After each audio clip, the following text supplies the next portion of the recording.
Assalamualaikum warahmatullahi wabarakatuh.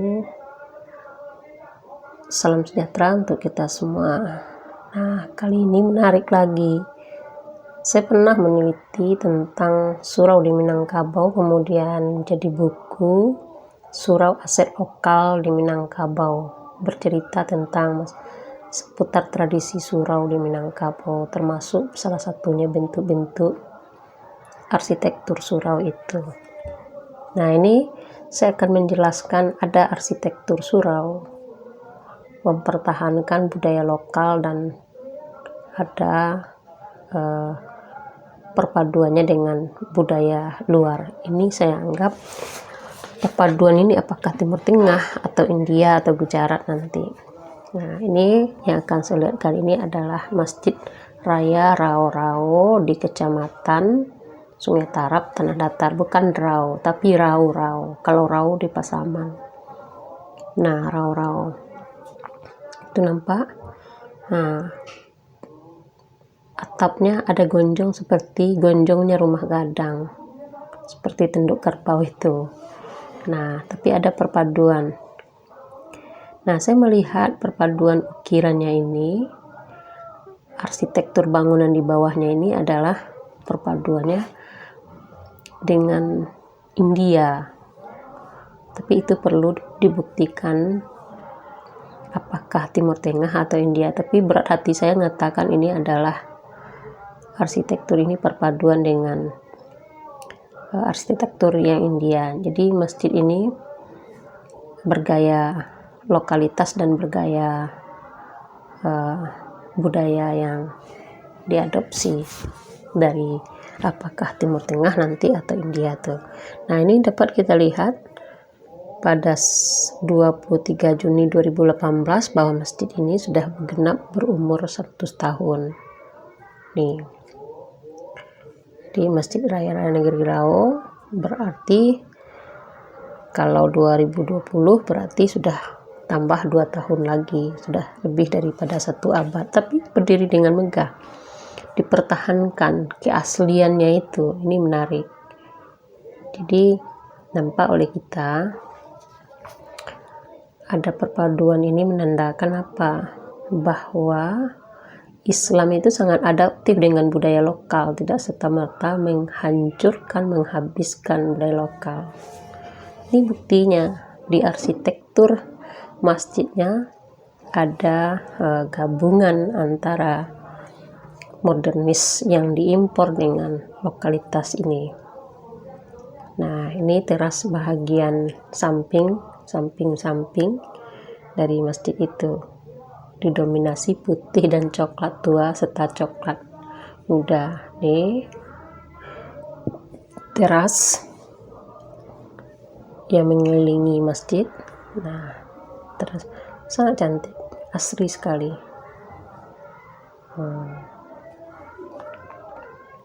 Ini kita coba masuk dalam masjid. Ini mihrab, ini tempat imam, bagian tempat imam. Nah, ini tempat laki-laki, terlihat sangat sangat indah. Nampak sekali perpaduan gayanya itu antara gaya lokalitas dan gaya impor, apakah Timur Tengah atau Gujarat tadi. Nah, ini bahagian luar spot teras yang agak menjorok ke depan. Mungkin ini digunakan untuk bermusyawarah, berkumpul-kumpul untuk ngobrol menjelang masuknya waktu, atau untuk bermusyawarah duduk di sini. Nah, ini menarik. Dia disediakan sebagai tempat duduk untuk jamaah menjelang waktu masuk. Bercengkrama lah artinya ini teras ini. Nah, ini bisa kita lihat bahagian depan masjid itu. Menarik sekali. Warnanya itu yang kecoklatan ini yang saya rasa adalah seperti halnya di India gitu.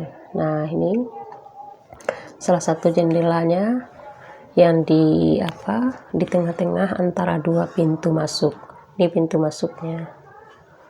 Nah, nampak sekali seperti gayanya, saya sangat yakin ini gayanya gaya India atau ukiran-ukiran India. Nah ini lihat, termasuk lengkung arsitekturnya itu, tiang-tiangnya itu coklatnya itu kan banyak kita temukan di India. Nah ini perlu ada penelitian yang menjelaskan hendaknya ini. Nah oke, itu tiang A ini yang saya maksudkan tadi. Ada teras bahagian depan yang mungkin ini digunakan untuk tempat bermusyawarah tadi, atau waktu menunggu sholat bagi jemaah, atau untuk beristirahat. Nah ini lampu-lampunya sudah modernis. Oke, nah, tiangnya sangat menarik tiangnya. Oke, perpaduannya itu agak terasa ya seperti agak di India, bukan di Arab. Menurut saya ini adalah kuat dugaan saya dari adopsi atau perpaduan dengan India, karena 100 tahun itu mungkin kontak dengan India sudah ada. Nah ini menarik sekali arsitekturnya. Nah sejarawan berhak untuk melakukan penelitian ini tentang arsitektur dan sejarah masjid ini. Nah bagi ilmu sosial bisa menelitinya simbol-simbol makna daripada arsitektur ini, mulai dari atap sampai pada bangunan bawahnya. Mengapa atapnya misalnya dibuat dengan memakai dua perpaduan arsitektur itu. Nah ini relief-reliefnya, ukiran-ukirannya. Oke, ini halamannya cukup luas. Ini masih ada kita temukan banyak sekali ukiran-ukiran seperti ini, relief-relief seperti ini. Di sekelilingnya punya relief seperti ini. Nah oke, sekelilingnya relief-relief ini kita temukan. Oke, sangat menarik. Apa simbol, apa maknanya ini, apa nama ukirannya ini, tapi dia muncul ini. Oke, muncul. Oke, sangat menarik. Nah ini tadi sudah kita lihat, ini sudah genap berusia 100 tahun pada tahun 2018, berarti 2020 sudah 102 tahun. Oke, sudah lebih 1 abad. Nah, apa yang bisa kita simpulkan dari ini adalah bahwa Islam itu datangnya kenapa bisa diterima oleh masyarakat luas dengan cepat, karena Islam sangat adaptif terhadap budaya lokal, tidak serta-merta menghabiskan, memusnahkan lokal, tapi mampu bersatu padu dengan budaya lokal itu seperti masjid ini.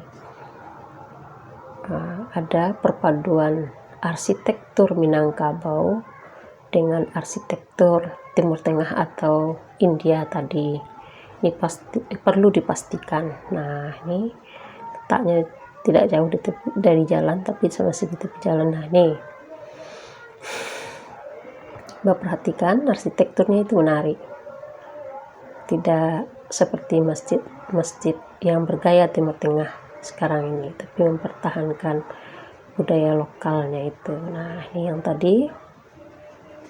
Coba silakan kalau mau melakukan penelitian dan melihat masjid ini, silakan datang ke Rau-Rau, terletak di tepi jalan Batu Sangkar, Bukit Tinggi. Oke, itu saja dulu sudah saya hantarkan untuk melihat masjid yang menarik ini. Oke, terima kasih. Assalamualaikum warahmatullahi wabarakatuh.